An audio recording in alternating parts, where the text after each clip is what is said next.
ભાવનગર જિલ્લાના મહુવા માર્કેટિંગ યાર્ડમાં લાલ તેમજ સફેદ ડુંગળીના ભાવમાં ઘટાડો નોંધાયો। ભાવનગર જિલ્લાના મહુવા માર્કેટિંગ યાર્ડમાં આજે ખેડૂતો પોતાની અલગ અલગ જણસ લઈને વેચાણ કરવા માટે આવ્યા હતા। ફક્ત ભાવનગર જિલ્લો જ નહીં પરંતુ અન્ય જિલ્લાઓમાંથી પણ ખેડૂતો અહીંયા અલગ અલગ જણસ લઈને વેચાણ કરવા માટે આવતા હોય છે। ખાસ કરીને મહુવા માર્કેટિંગ યાર્ડમાં ડુંગળીની પુષ્કળ પ્રમાણમાં દર વર્ષે આવક નોંધાતી હોય છે, ત્યારે મહુવા માર્કેટિંગ યાર્ડને ડુંગળીનું હબ પણ ગણવામાં આવે છે।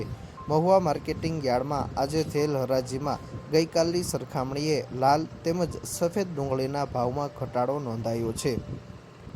મહુવા માર્કેટિંગ યાર્ડમાં આજે 47,168 કટા લાલ ડુંગળીનું વેચાણ કરવામાં આવ્યું હતું, જેના ભાવ 80 રૂપિયાથી 254 રૂપિયા સુધી રહ્યા હતા। ગઈકાલની સરખામણીએ લાલ ડુંગળીના ભાવમાં 26 રૂપિયાનો ઘટાડો નોંધાયો છે। આ સાથે જ આજે સફેદ ડુંગળીના 1,65,408 કટાનું વેચાણ કરવામાં આવ્યું હતું, જેના ભાવ 200 રૂપિયાથી લઈને 289 રૂપિયા સુધી રહ્યા હતા। સફેદ ડુંગળીના ભાવમાં ગઈકાલની સરખામણીએ 67 રૂપિયાનો ઘટાડો નોંધાયો છે।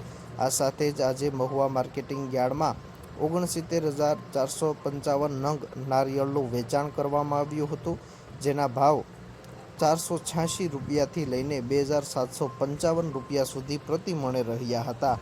ગઈકાલની સરખામણીએ મહુવા માર્કેટિંગ યાર્ડમાં નારિયેળના ભાવમાં 610 રૂપિયાનો વધારો નોંધાયો છે।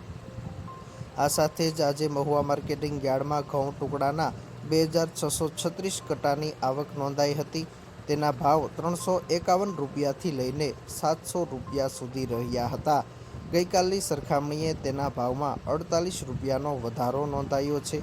આ સાથે જ આજે તલ સફેદનો ભાવ 1,680 રૂપિયાથી લઈને 2,335 રૂપિયા સુધી રહ્યો હતો, ત્યારે તલ કાળાનો ભાવ 1,000 રૂપિયાથી લઈને 3,400 રૂપિયા સુધી રહ્યો હતો। આજે 65 કટા તલની આવક નોંધાઈ છે। ગઈકાલની સરખામણીએ સફેદ તલના ભાવમાં 235 રૂપિયાનો વધારો નોંધાયો છે, જ્યારે કાળા તલના ભાવમાં 650 રૂપિયાનો વધારો ગઈકાલની સરખામણીએ નોંધાયો છે। આ સાથે જ મહુવા માર્કેટિંગ યાર્ડમાં આજે જુવારની 672 કટાની આવક નોંધાઈ હતી, જેના ભાવ 333 રૂપિયાથી લઈને 973 રૂપિયા સુધી રહ્યો હતો, જ્યારે બાજરીની 487 કટાની આવક નોંધાઈ હતી, જેના ભાવ 221 રૂપિયાથી લઈને 589 રૂપિયા સુધી પ્રતિ મણે ભાવ આજે મહુવા માર્કેટિંગ યાર્ડમાં રહ્યા હતા। આ સાથે જ ચણાના 1,236 કટાનું વેચાણ કરવામાં આવ્યું હતું, જેના ભાવ 700 રૂપિયાથી 1,031 રૂપિયા સુધી રહ્યા હતા।